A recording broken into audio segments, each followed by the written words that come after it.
Siamo Italia, un approfondimento per conoscere storie, vite e successi degli italiani in giro per il mondo. Siamo Italia. Siamo Italia. Siamo Italia. Viva Italia. Siamo Italia. Siamo Italia. Siamo l'Italia. Siamo Italia. Siamo Italia. Siamo Italia. Viva l'Italia. Un viaggio che ci porterà tra Hong Kong, Vietnam, Cile, Brasile, Stati Uniti, Belgio, Svizzera, Germania, Regno Unito, Irlanda, Canarie e Sudafrica. Siamo Italia. Siamo Italia. Siamo Italia. Siamo Italia. Siamo Italia.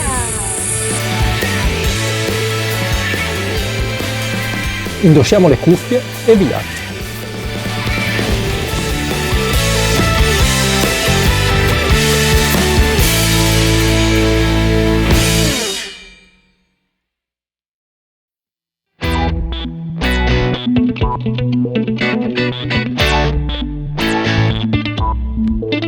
Monaco, capitale della Baviera, centro fondamentale dell'economia tedesca, oltre che rinomata meta turistica per i suoi monumenti, i suoi eventi celebri in tutto il mondo e la sua effervescenza culturale.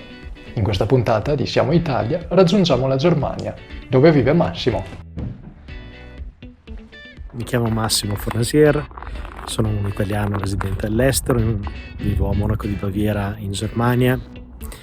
Sono un matematico applicato, sono un professore presso il Politecnico di Monaco di Baviera. In questo momento mi trovo sul lago di Starnberg, che è una delle, attrazioni naturalistiche bavaresi. Si trova più o meno una ventina di chilometri a sud di Monaco di Baviera. È un luogo dove vengo spesso per rilassarmi, per meditare, per fare un po' di attività fisica, magari fare un bel giro in bicicletta. Massimo Fornasier è indubbiamente uno che ha i numeri, e non solo perché con i numeri ci lavora.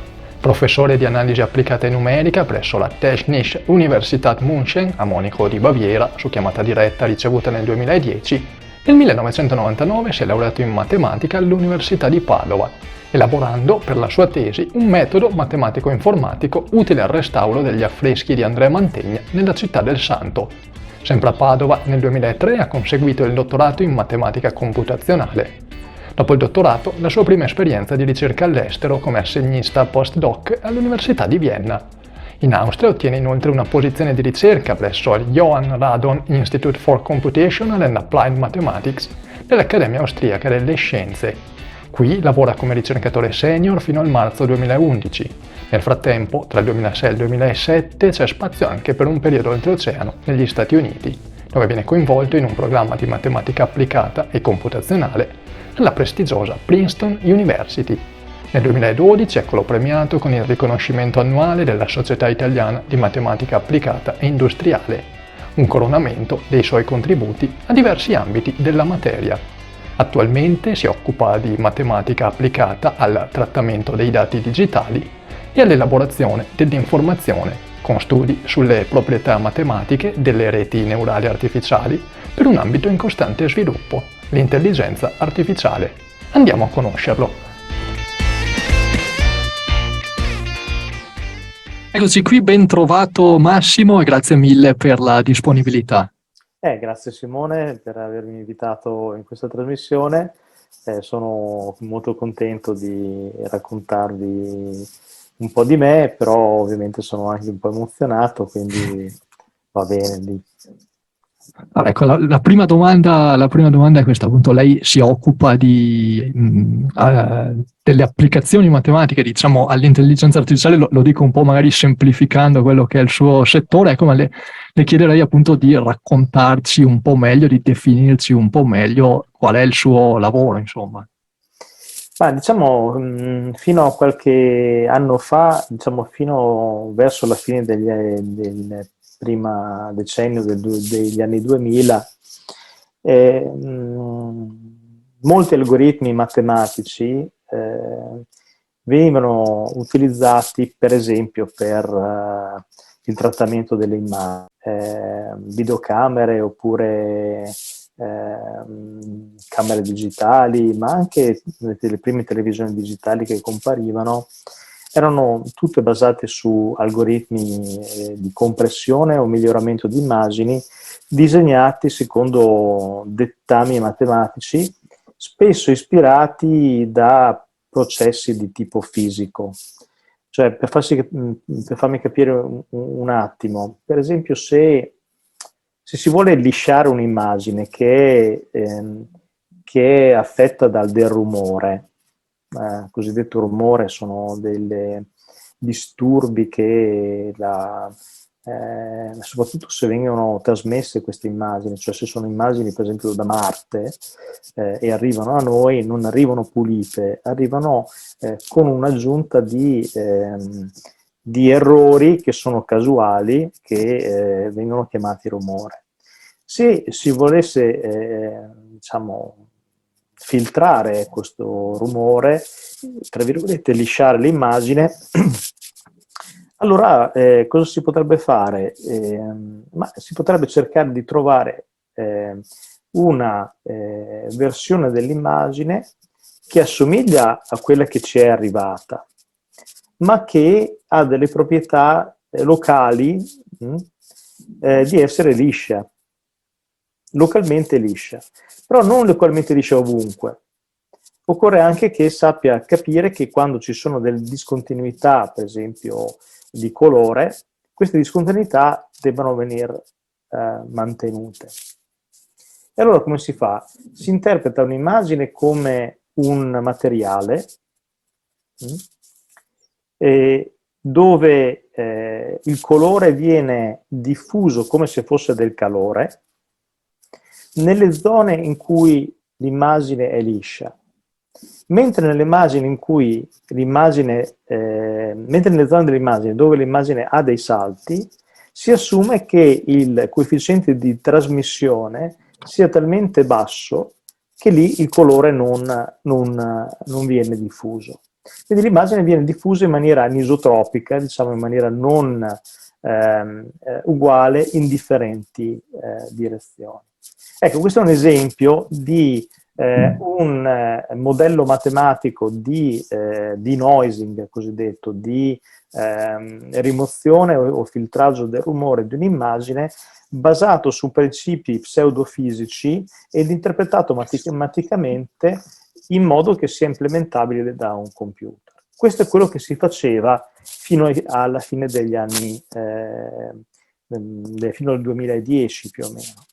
E questi sviluppi erano alla velocità degli sviluppi matematici, cioè tanto più noi ci impegnavamo in questo settore, tanto più queste tipologie di applicazione venivano realizzate nella pratica.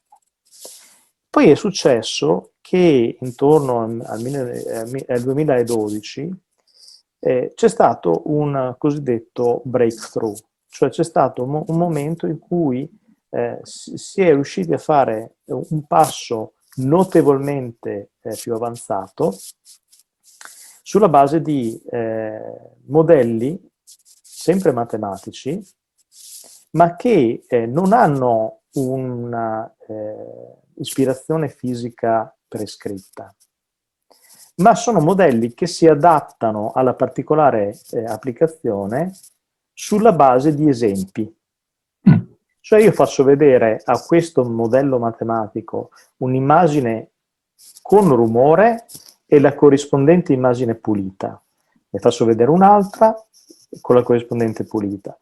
E faccio vedere un numero di immagini molto molto grande, sia dell'immagine con rumore sia dell'immagine senza rumore, e cerco di ottimizzare i parametri del modello matematico in modo tale che sia in grado di riprodurre tutte queste effetti di filtraggio del rumore. Una volta che sono settati i parametri sulla base degli esempi, si può utilizzare lo stesso modello per migliorare un'immagine affetta dal rumore che non faceva parte del gruppo degli esempi. Questi metodi e modelli matematici basati sull'apprendimento, cioè sulla base di esempi, hanno cominciato a prendere piede grazie a due innovazioni fondamentali.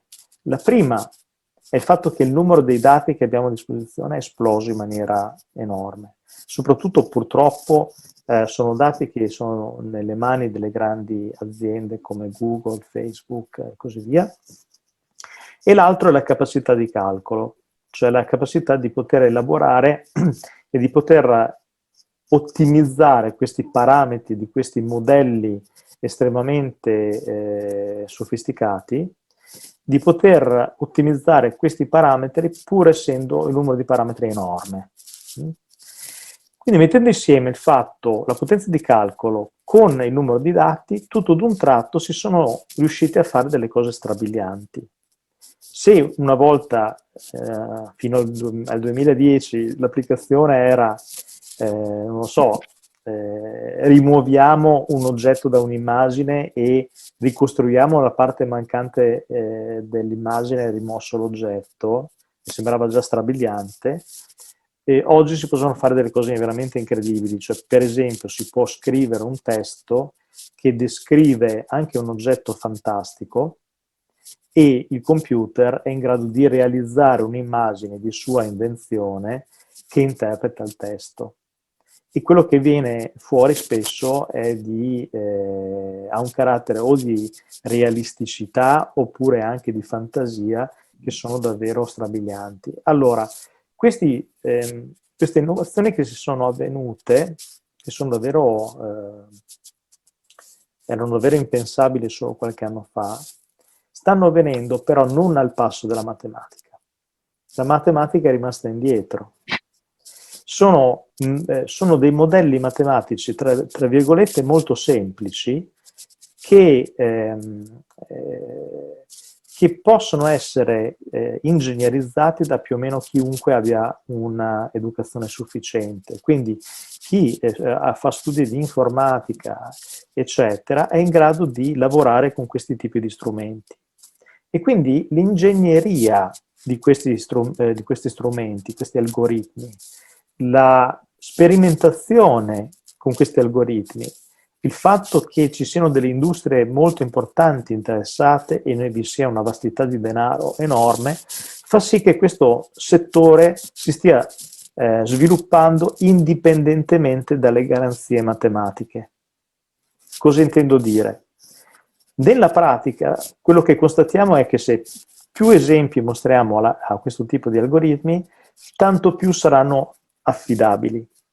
Però questo dire tanto più saranno affidabili è verificato al più statisticamente. Invece al momento manca ancora una teoria matematica solida che riesca a davvero dare delle garanzie e dare anche una veste fondamentalmente teorica di quello che sta succedendo. Quindi in questo momento alcuni di questi algoritmi non verrebbero utilizzati nella pratica perché considerati ancora non validati teoricamente. E allora ecco che i matematici di tutto il mondo stanno cercando di riuscire a capire i fenomeni che questi algoritmi riescono a generare, pur essendo però piuttosto lenti. E purtroppo lo studio matematico è uno studio molto difficile. E quindi insomma questo è quello di cui mi sto occupando oggi, cioè di occuparmi di alcuni aspetti di questi fenomeni che riguardano questi nuovi algoritmi. Ok, e credo sia collegato a quello che si diceva all'inizio. Lei ha studiato matematica a Padova quando era ancora studente proprio all'Università di Padova. Per la sua tesi di laurea ha collaborato a un progetto particolare, il progetto Mantegna. Ecco, può raccontarci di cosa si è trattato, qual è stato il suo contributo a questa iniziativa, a questo lavoro? Ma il progetto Mantegna è stata un'avventura molto bella, vissuta assieme ad un professore di fisica che si chiamava Domenico Toniolo, purtroppo è venuto a mancare di recente. Sono trovato ad appassionarmi ad un'avventura totalmente nuova, che era quella di provare ad applicare della matematica e dell'informatica per restaurare degli affreschi tra i più importanti del Rinascimento italiano. Di cosa mi sono occupato?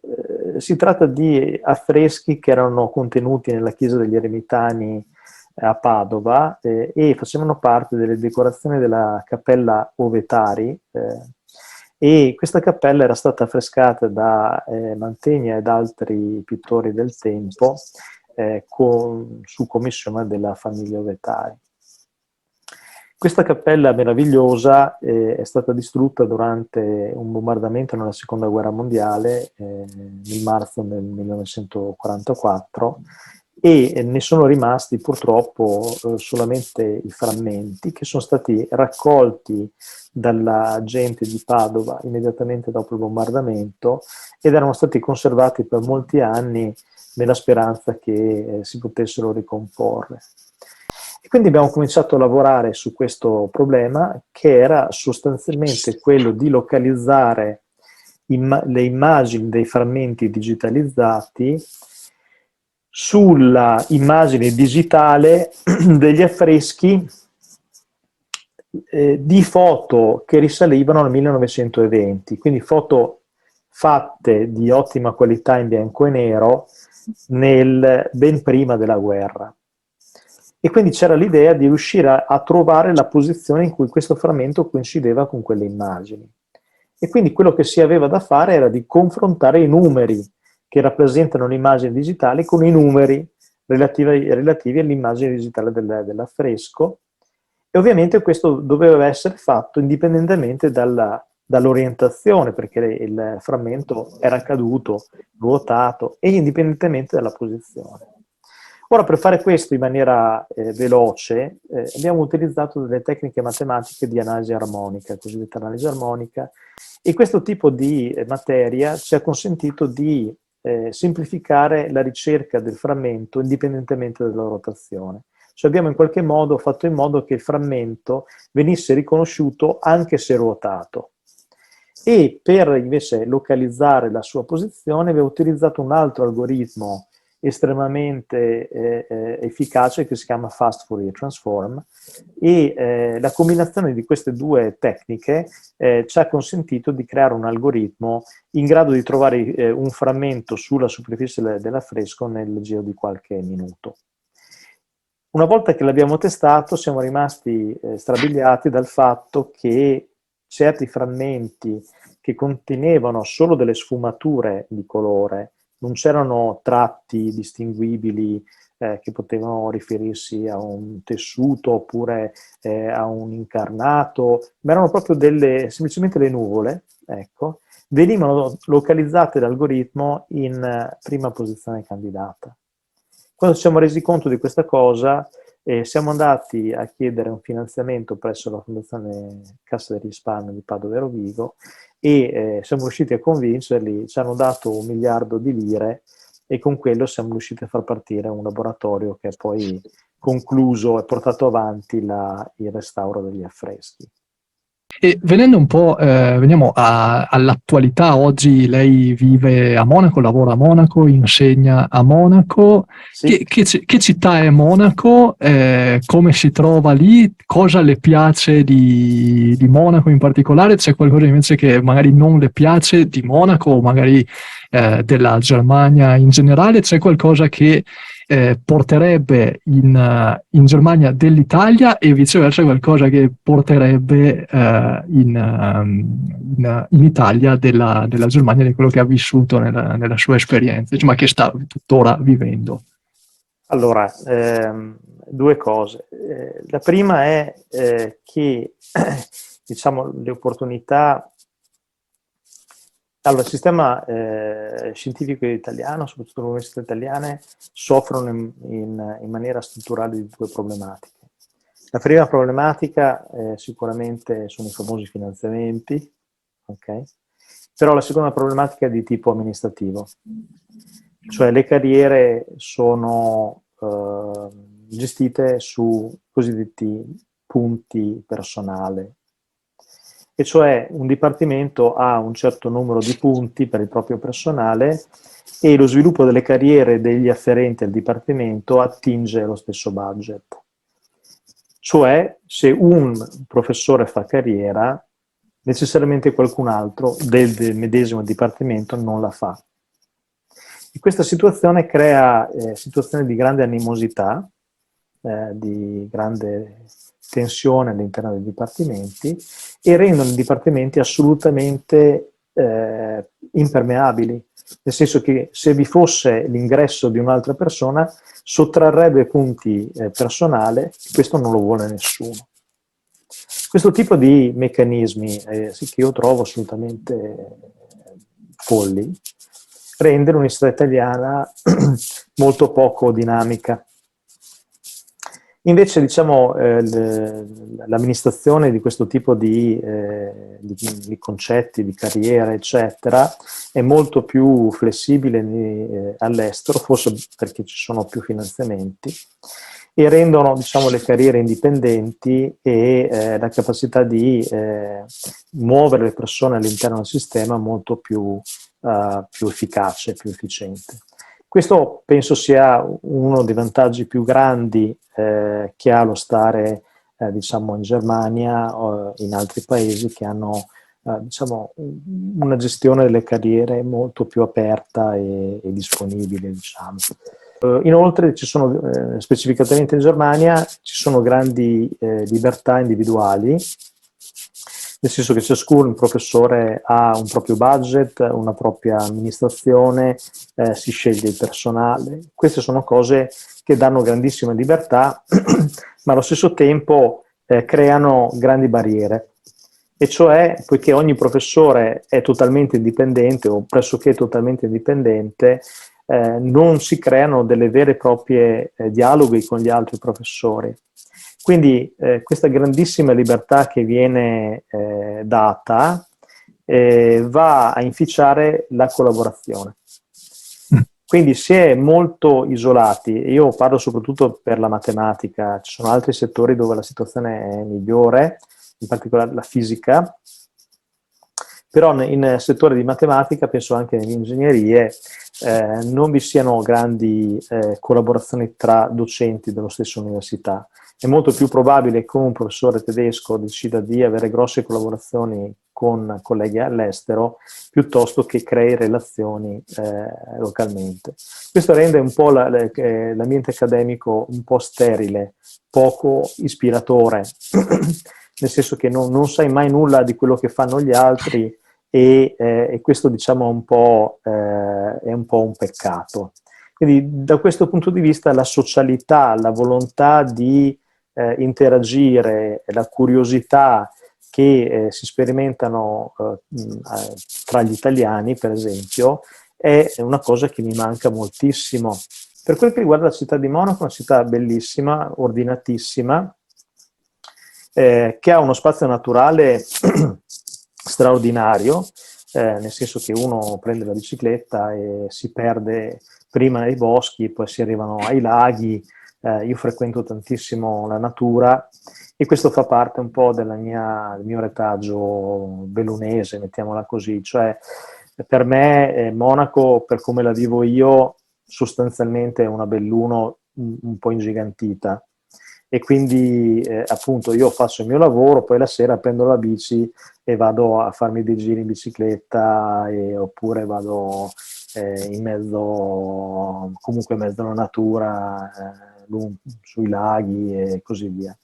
E quando vengo a Belluno faccio la stessa cosa, cioè prendo la bicicletta, vado a farmi un giro, vado al lago di Santa Croce, bene o male riproduco la vita monacense nel piccolo, ecco. E da questo punto di vista è una bella città che offre tante opportunità. Dal punto di vista della socialità, secondo me è difficile socializzare facilmente, ecco, qui non c'è quella immediatezza che può esserci tra gli italiani. E anche per questa ragione qui frequento molto l'Italia in realtà, sempre di più. La mia compagna è di Firenze, frequento molto la città di Firenze ultimamente, collaboro con tantissimi italiani anche da un punto di vista professionale. Quindi in realtà sì, sono all'estero, però sto cercando di avere una vita anche molto italiana, se si vuole. Ora, cosa l'Italia può imparare dalla Germania? Ma secondo me la gestione delle cose, il saper gestire le cose e il saper dare delle direzioni non nel breve periodo ma anche nel medio periodo e saper realizzare diciamo, i progetti. D'altra parte diciamo in Germania non ci sono grossi slanci in avanti, è un sistema molto rigido che una volta impostato deve proseguire secondo questi dettami, il che aiuta magari a realizzare le cose, però ecco, è anche molto rigido, quindi ci sono degli aspetti che io trovo in Germania non efficaci, non efficienti, e quelli non vanno copiati. A proposito di Italia, si diceva che cerca comunque di mantenere dei forti legami con il nostro paese, anche nella vita di tutti i giorni. Ecco, le chiedo se c'è un oggetto in particolare che ha sempre con sé, che ha lì con sé a Monaco e che le ricorda il nostro paese. Beh, ce ne sono diversi. Può farcene vedere uno? Certo. Qui ci troviamo di fronte all'edificio del Dipartimento di Matematica e di Informatica dell'Università Tecnica di Monaco e ci troviamo nel campus universitario che si trova a Garching, che è a nord dell'università. Lavoro qui e vivo qui da quasi 12 anni, ma porto con me diciamo, ricordi dell'Italia. Qui c'è una cosa che mi ricorda l'Italia, in particolare i miei studi in Italia, sono degli affreschi di Andrea Mantegna che ho avuto il privilegio di poter restaurare mediante metodi matematici quando ero ancora studente presso l'Università di Padova. Ecco qui, allora le faccio l'ultima domanda, un consiglio che si sentirebbe di dare a un giovane italiano che sta decidendo, che sta pianificando, sta progettando il proprio futuro. Il consiglio è di seguire le proprie vocazioni e i propri talenti, cioè le cose che ci riescono meglio, possibilmente con passione, cioè i talenti che sentiamo darci gioia, ecco. E l'altra cosa è che secondo me oggi, come è stato per me nei miei primi passi, è importante avere un'esperienza di tipo europeo. È importante avere un'esperienza di tipo europeo, ma secondo me è anche importante valutare l'opportunità di rientro in Italia, per tante ragioni. Io direi tutte e due le cose. Impariamo a vivere a livello europeo e da altri nei sistemi dove alcune cose funzionano diversamente e anche alcune meglio, e poi portare queste competenze al paese. Certo, beh, molto, molto chiaro e grazie mille anche per quest'ultimo consiglio, grazie mille per la disponibilità e per la chiacchierata che abbiamo fatto, grazie. Grazie a te Simone.